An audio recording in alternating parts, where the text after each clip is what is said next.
Hello, friends. Welcome to KGW News at 5 o'clock. It's good to have you with us.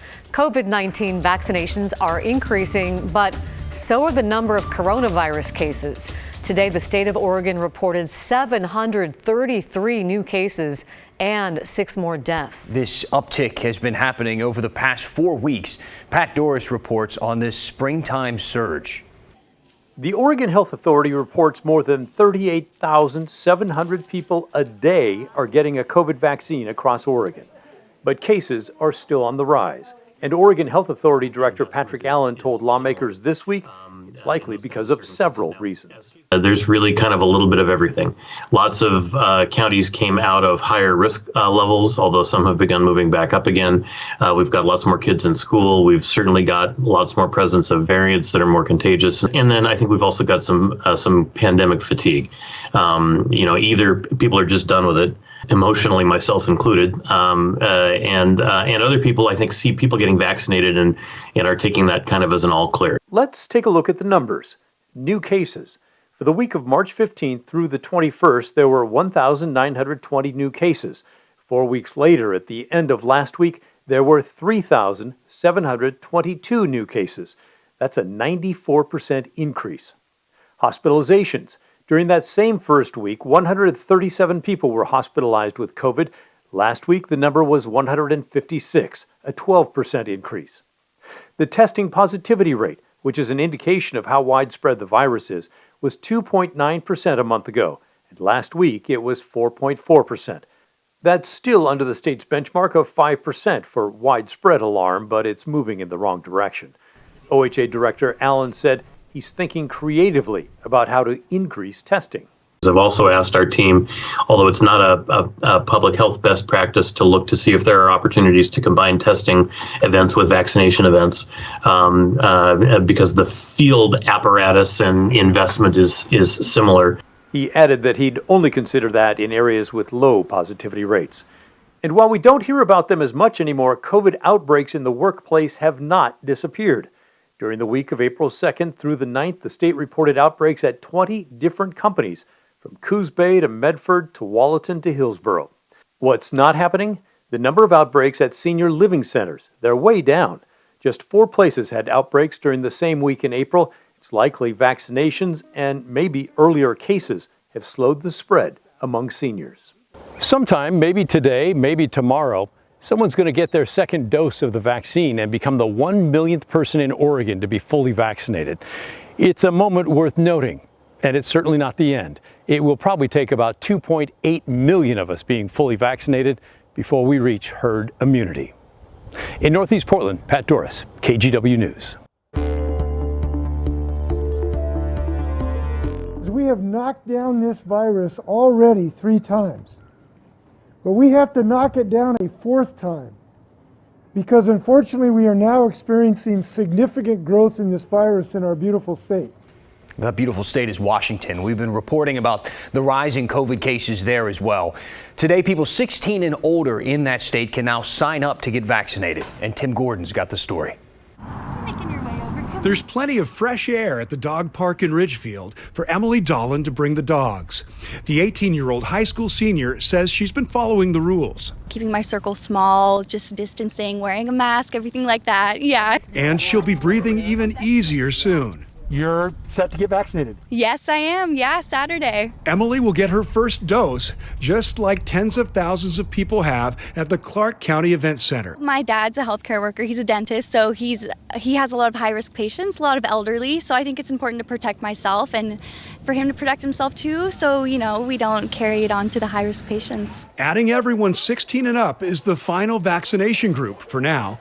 It adds 1.5 million young people to the 5 million others already on the eligibility list. Dr. Alan Melnick says it's a critical group to add. The case numbers are going up, and one of the largest group as to where the case numbers are going up are in the young adults. So precisely the folks who are now, eligible. Dr. Melnick says about 26,000 doses a week are currently flowing into Clark County. Still, being eligible and getting an appointment are 2 different things. Both mass vaccination sites at the Event Center and at the Tower Mall Clinic are basically booked up for this week. But going to vaccinefinder.org will show you pharmacies that do have doses available in Clark County and the rest of the state. Remember, only the vaccine made by Pfizer is approved for those under the age of 18. And parents of 16 and 17-year-olds most likely need to give consent for them to get the vaccine. The vast majority of 16 and 17-year-olds recover well from COVID if they get it. But parents who think that's reason not to vaccinate should listen to doctors. And Emily Dolan. We're still carriers, and we still have the opportunity to carry to someone who is high risk. So I think it's important, regardless whether you're high risk or not, to get it. So again, right now, you'll probably have more success finding open appointments through pharmacies and providers. If you want to get in at the mass vaccination site at the Clark County Event Center, new appointments tend to open up after noon on Sunday. That's a good time to check in. Tim Gordon, KGW News. A quick update now for you on the vaccine efforts in Washington and Oregon. More than 23% of those eligible are now fully vaccinated in the Beaver State, with close to 571,000 people getting at least one dose of the shot. Washington continues to outpace Oregon a bit. The state is approaching 1,931,000 fully vaccinated people, with 13.2% of the state's population getting at least one dose so far. The Johnson & Johnson vaccine is still on hold. That's because of rare and sometimes deadly blood clots forming in several people after they received the one-time shot. Evan Kozloff is looking into the number of these cases and comparing them to people who developed clots after catching the virus.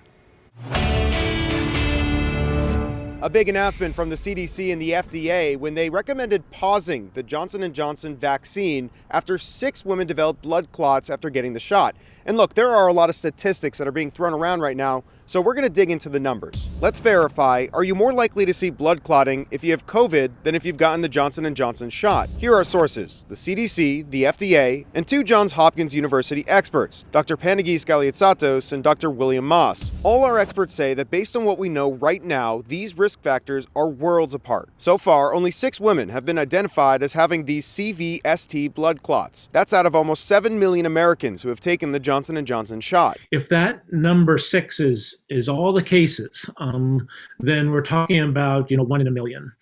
It's possible that there are more cases that will turn up in the coming days. Meanwhile, it's a completely different story for COVID cases. The risk of blood clots is much higher, certainly in individuals who are hospitalized and have severe COVID. The worse your COVID-19, right? So say that you're sick enough to land in an intensive care unit, probability of developing a blood clot's about 31%. So that's about 3 in 10 versus 1 in a million. Our experts say it's going to come down to a risk analysis when people decide to get the vaccine. But Dr. Galiotsatos tells us that the risk is incredibly low. It's always hard as human beings to kind of conceptualize when you hear a case, it sounds horrible, like your heart goes out. But recognize that case is very low. I always think of the analogy of planes, right? We hear plane crashes. But many of us still recognize that's a low probability. I'm still going to go out and fly. So we could verify that based on what we know right now, the risk of blood clotting from COVID-19 is much higher than the risk from Johnson & Johnson vaccine. With your Verify, I'm Evan Kozloff. Multnomah County libraries are still closed for in-person services, but we just learned some will reopen, but not for about 6 weeks.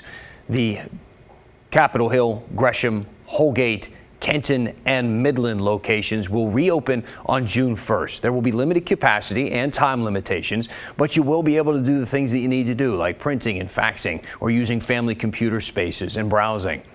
They're still working on plans to reopen some of the other locations, but that's something a lot of families are happy about. Air travel is starting to pick up again. Airport officials tell us that they were expecting 447,000 people to pass through PDX between March 18th and April 4th, those traditional spring break weeks. The number was actually 22% higher than that, with about 545,000 travelers during that time. The airport says they expect another uptick in April, and there could be as many as 813,000 people passing through just this month.